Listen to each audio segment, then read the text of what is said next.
My Bible is opened to Judges chapter 19. I hope that you will open up your Bibles to that text so that we can be into our God's Word together. Judges 19. We will go through that chapter this evening as we continue our series through this book. It's good to see everyone out again this evening. It is a wonderful thing when we can be together and worship our God with one another.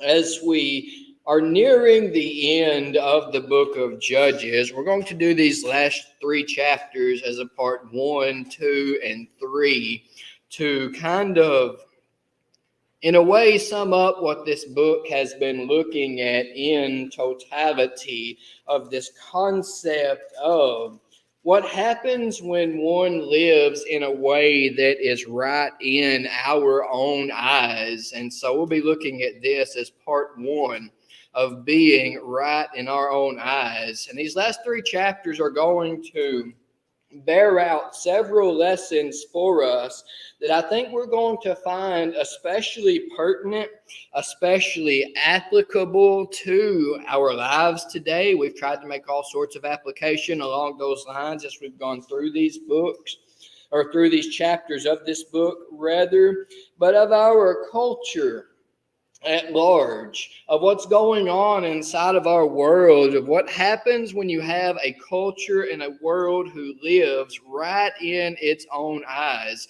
And these last 3 chapters are really going to bear that out for us, and we're going to be able to take these lessons and apply them to our lives and see how it looks when one does not give heed to God and do what is right in His eyes. And so with that, let's begin thinking about Judges 19. Before we, truly get into the chapter, I do want to talk about it for just a moment. And I have to say, chapters like this are some of my least favorite ever to preach from. There is a vile thing that happens inside of this chapter. And yet, as we step into this chapter, we have to be cognizant of the fact that God recorded it for us for a reason. That He is showing us the evils of this world and what happens when you live life that is not according to Him. And when we think about things like this chapter in God's Word, I'm especially mindful of the song that we just sang. This world is not my home. The values that this world places upon things, the way that this world acts without God, for us to truly think that as we look at some of the things going on inside of this chapter that we recognize that is right in the world's eyes.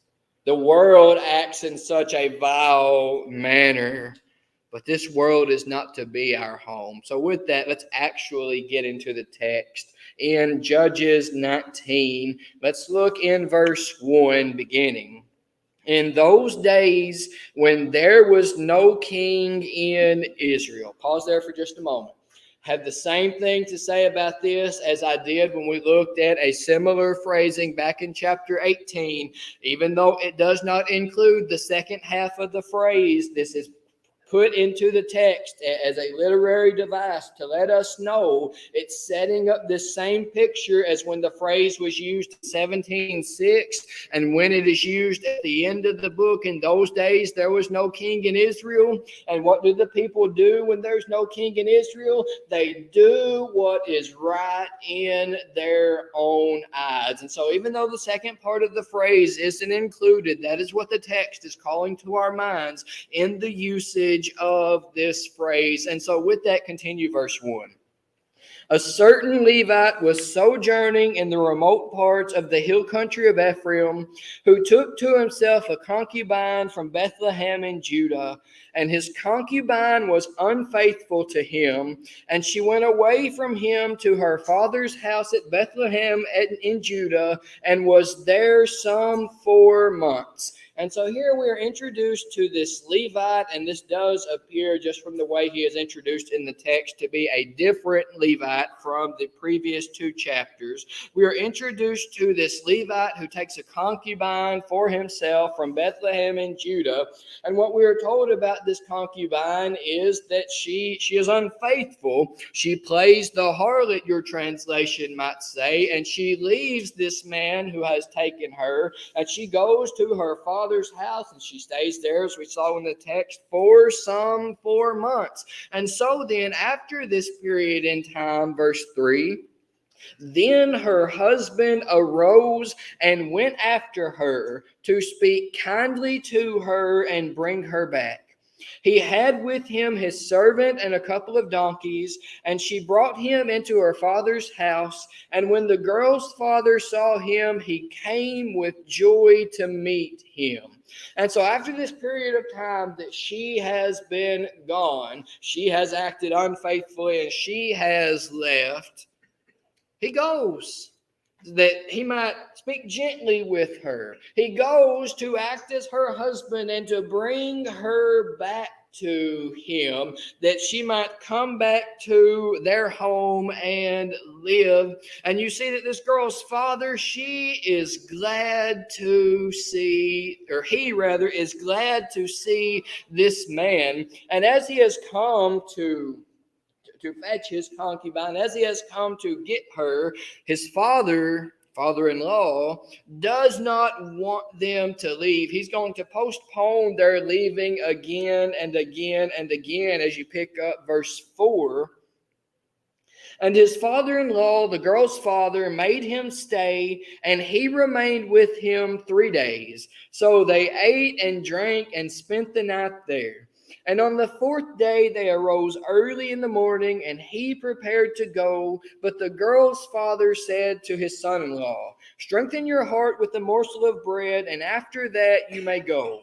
So the two of them sat and ate and drank together. And the girl's father said to the man, "Be pleased to spend the night, and let your heart be merry."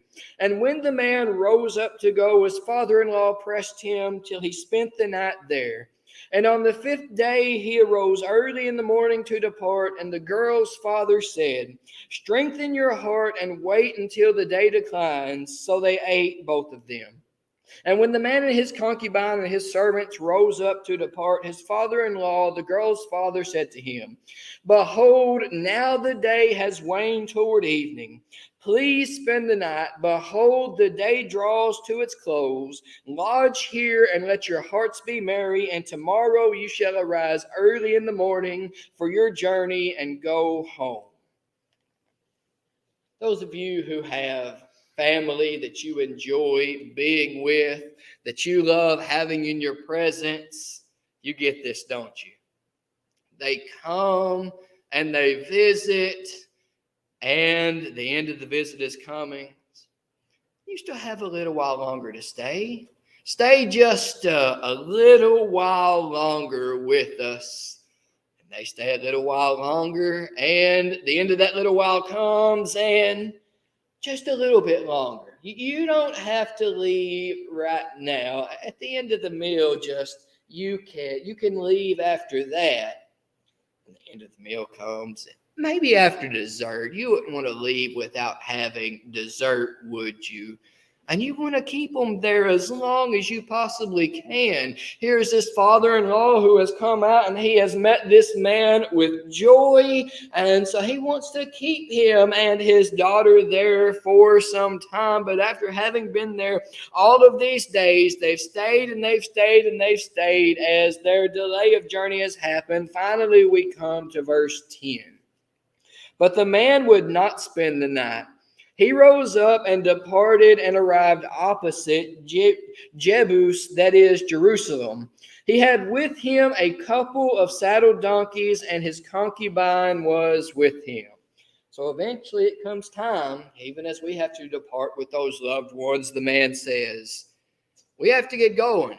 And so now they have been delayed until later in the day, but the man says that they're not going to stay. And so they leave and they go on their way. And we're going to find they're coming to a town called Gibeah. Let's look at verses 10 and 11. 10 once more. But the man would not spend the night. He rose up and departed and arrived opposite Jebus, that is Jerusalem.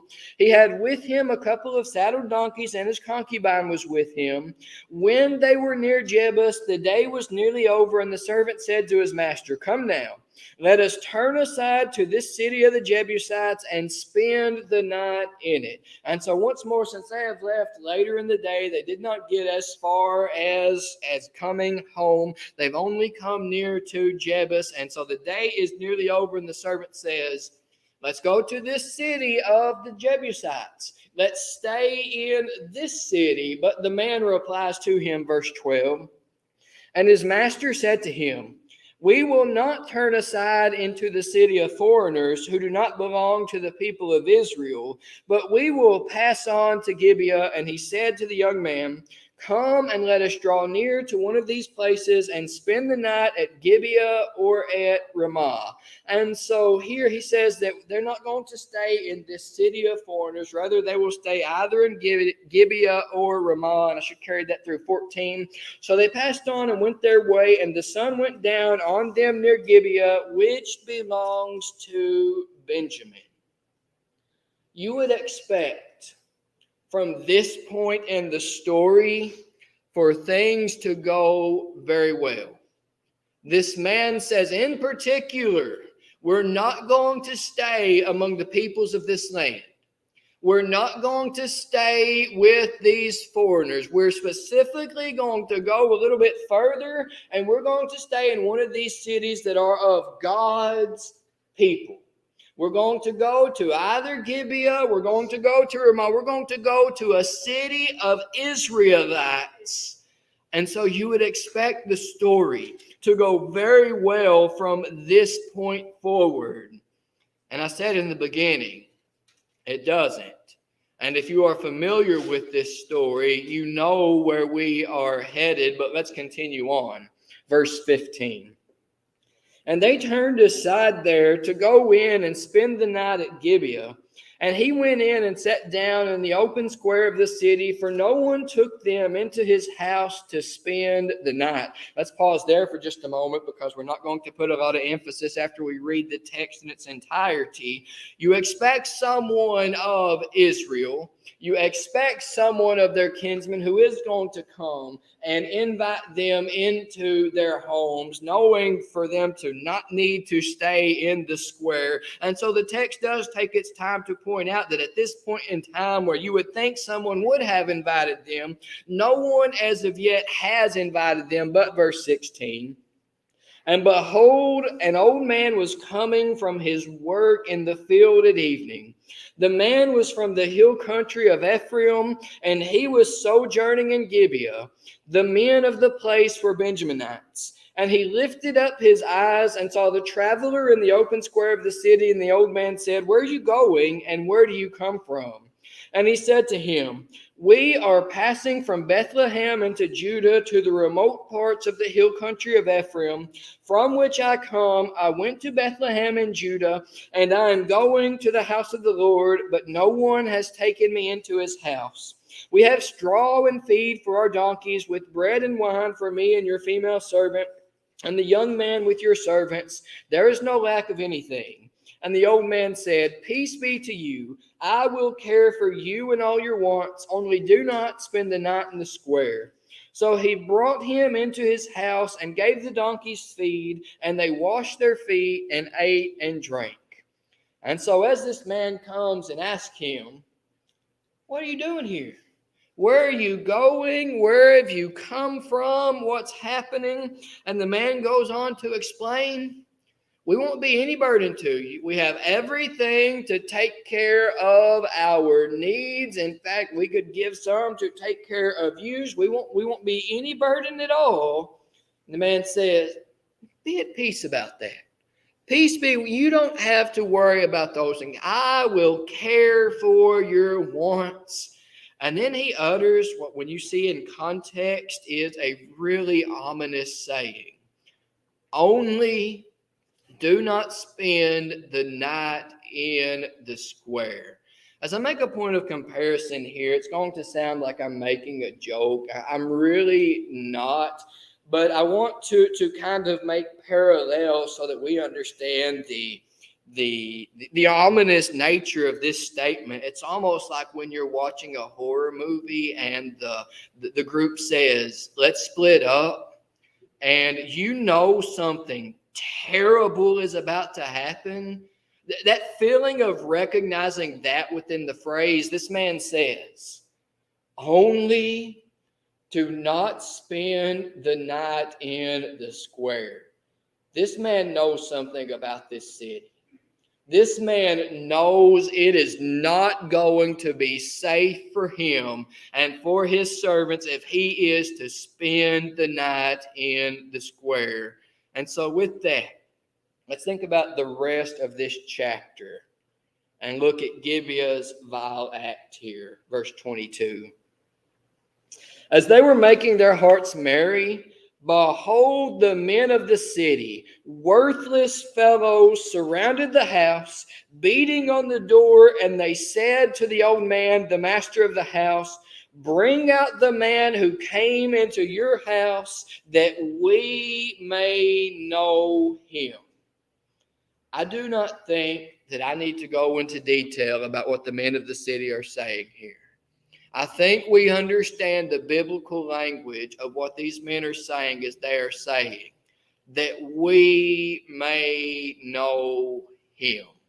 Even as getting into the New Testament, when Mary did not know Joseph and she was a virgin, I hope that from that language we can see that as these men are saying, that we may know him, exactly what they are putting forth there. As they surround this man's house, there's no place to get away. The house is surrounded. They beat upon the door. Bring him out that we may know him. The story is bad enough at this point. Is anyone getting echoes of what happened in Sodom? In fact, before studying for this, I was vaguely familiar with this story, but not as familiar as I ought to have been. And in reading it, there's a tickle in my mind about this. Oh, I know why. Because this is exactly what happened in Sodom. And then how does the story continue? Verse 23. And the man, the master of the house, went out to them and said to them, no, my brothers, do not act so wickedly. Since this man has come into my house, do not do this vile thing. Behold, here are my virgin daughter and his concubine. Let me bring them out now, violate them, and do with them what seems good to you. But against this man, do not do this outrageous thing.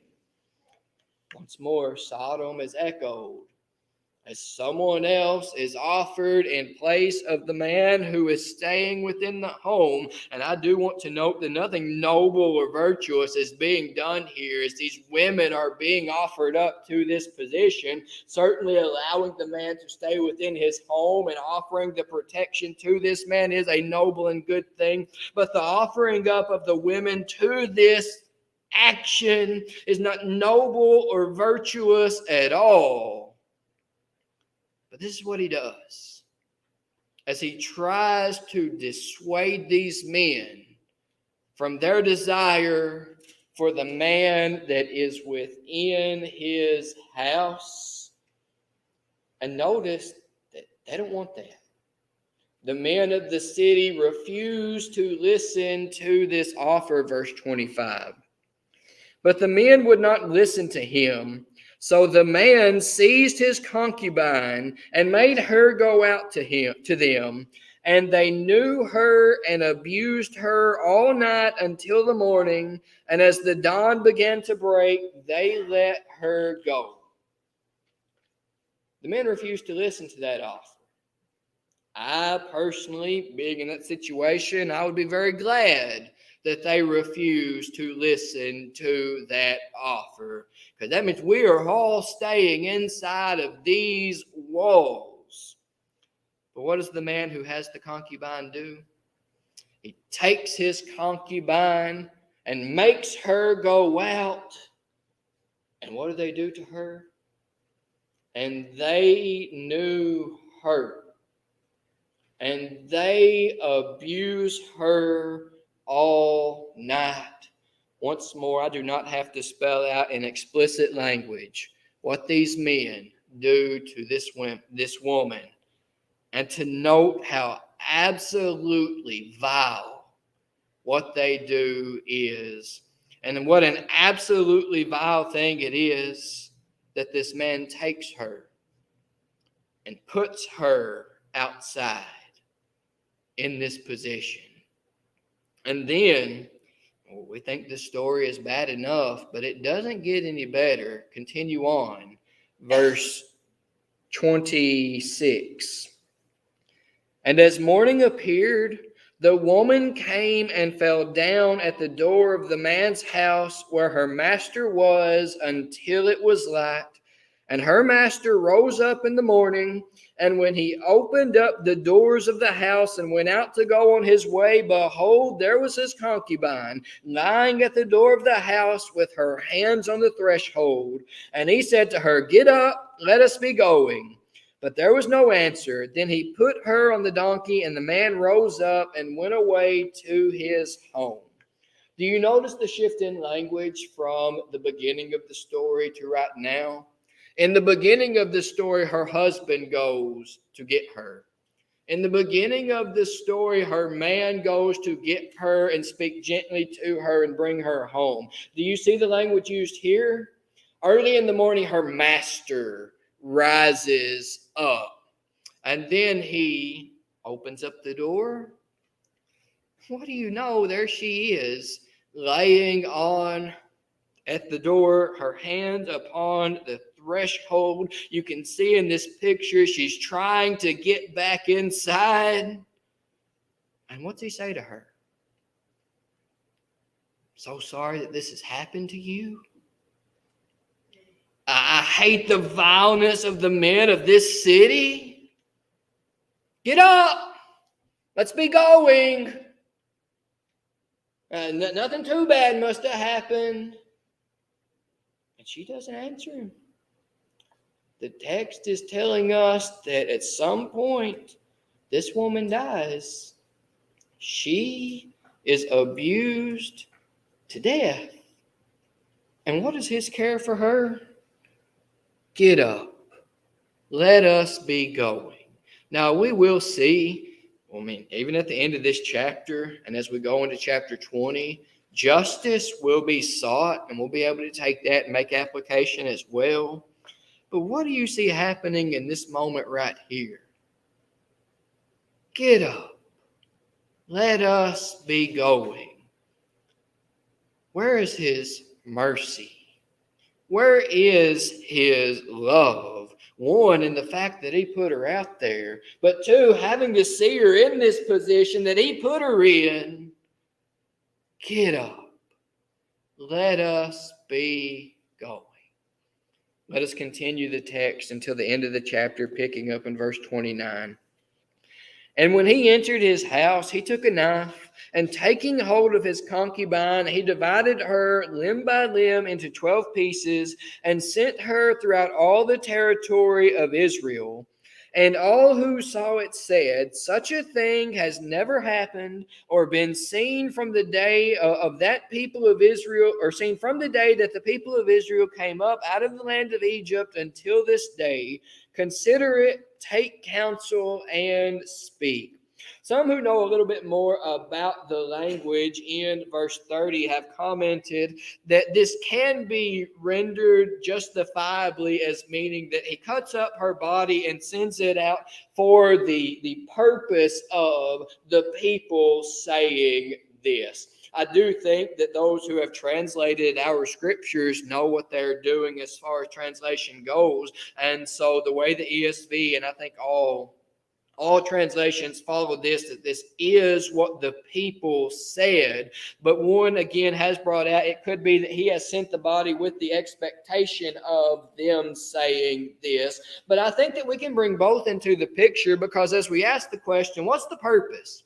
Why does he carry her back home? Why does he cut her into the 12 pieces and then send her out that her body might travel through the 12 tribes so that Israel can see this crime that has been committed, if it is not to look for justice for the crime that has been committed against this woman? And so what the people say, as is presented in verse 30, is certainly what he is looking for, as well as it is what they say. Such a horrendous thing has not been seen, that this vile act would be committed upon her.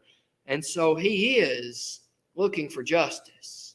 And justice is going to be found.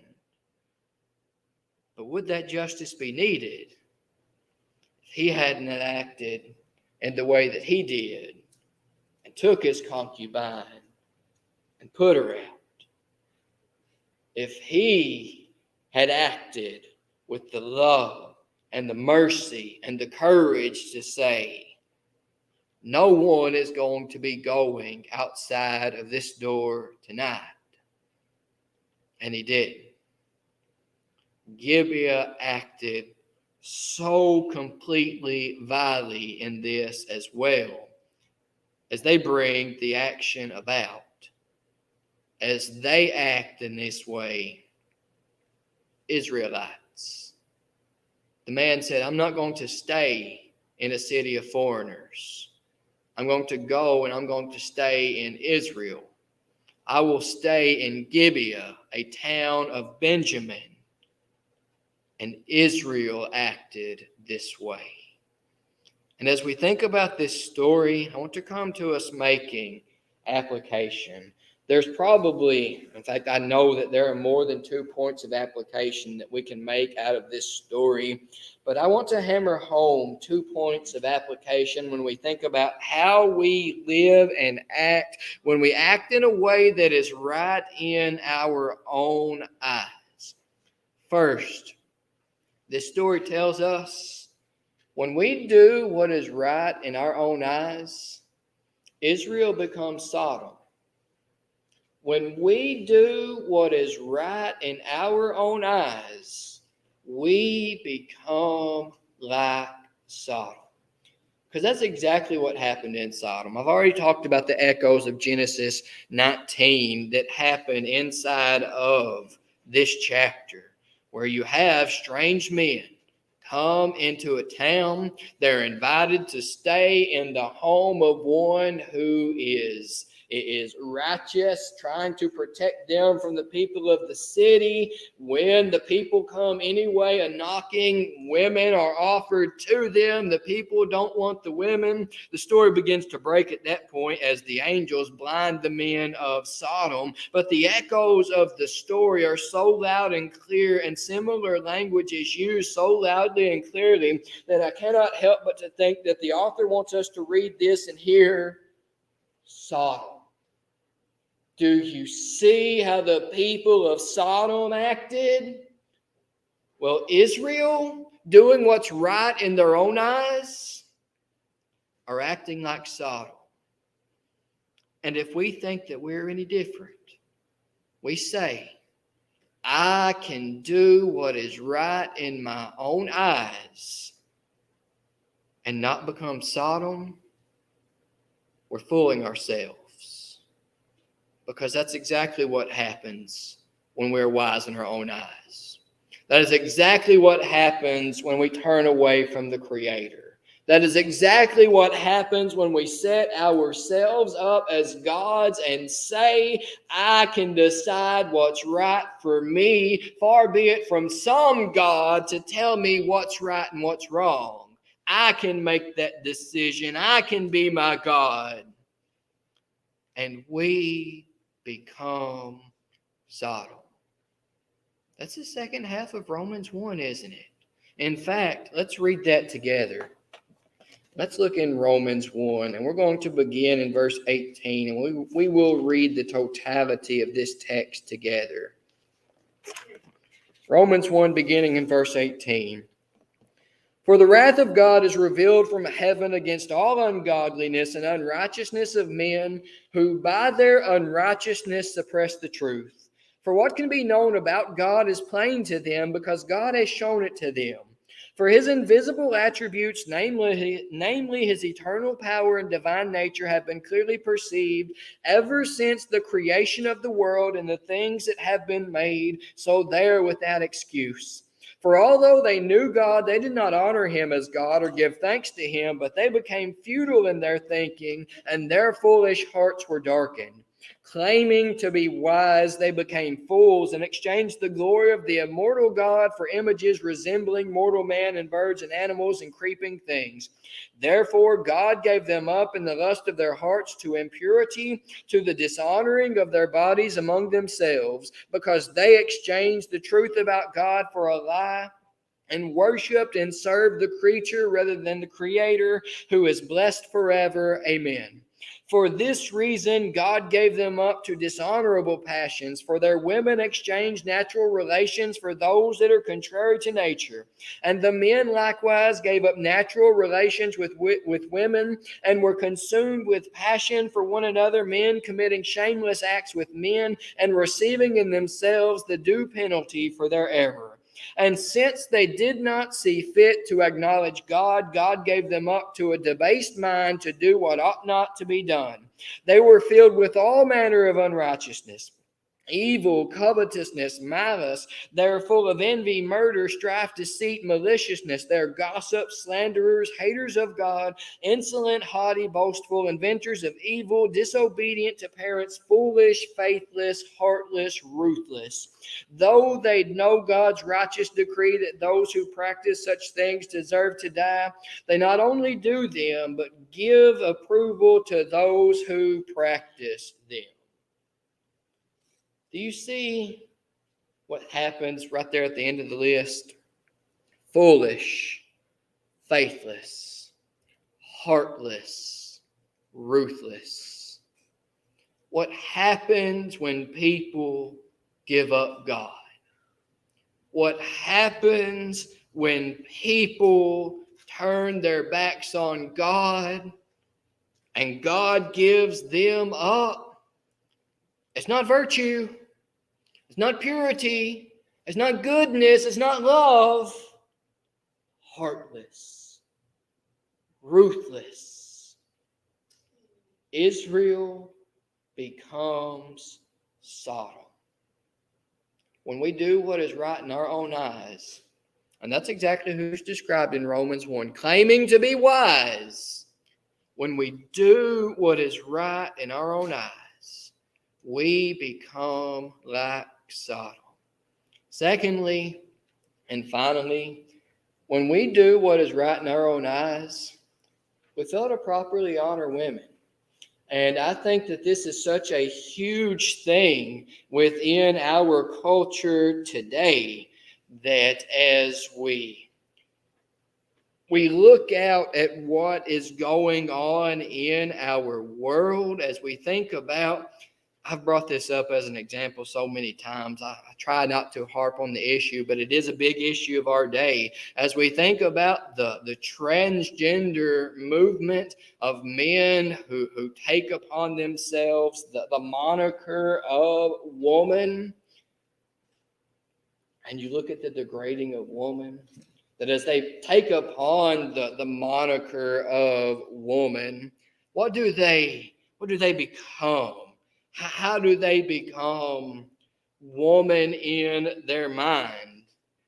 If it's not dressed in the immodest clothes, and they become the Barbie doll of woman. They become this caricature. They become this stereotype of what woman is to be, so that when you look at actual God-created male and female woman, and she's brought down,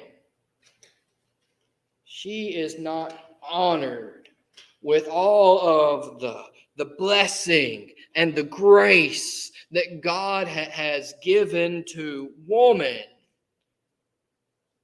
as you look at man who says he is woman. But you also see happening inside of this story, how should the women in the story have been treated? I'll tell you what, it's not put outside that door. It's not, we're going to save this guy right here, but you guys just go on out. It's, we're keeping you inside of this house. You will be honored. You will be protected.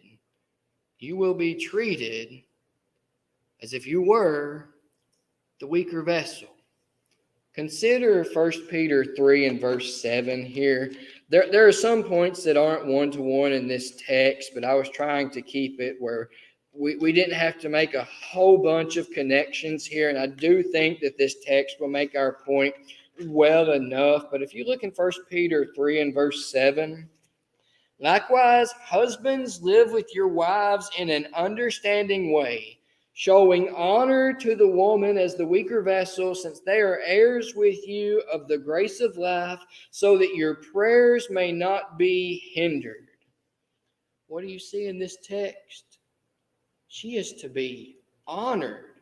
Honored as the weaker vessel. Coming in, this is the picture of her preciousness is to be seen. When you have a high value, breakable vase, it is this very precious thing, and it is protected. It's treated honorably. Husbands, you deal with your wives in an understanding way. You deal with her honorably. And what happens when we do what's right in our own eyes? Tell you what, we might act just like the Levite in the story. We might not necessarily put our wife out to face that kind of abuse, but we might say, I'm the man of the house. I'm the head, and things are going to be just right, ain't they? See some of the looks on your faces, and you know that's not right. What do we see happening in this story? We start acting like that, and how are we acting? Honoring our wives? Honoring women? Giving them the value that God has placed upon them in this very verse?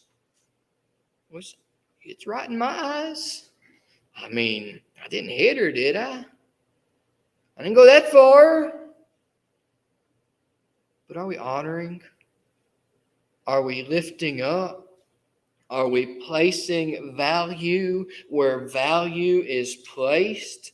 Now, let me make something very clear. I'm not speaking against the husband being the head of the house.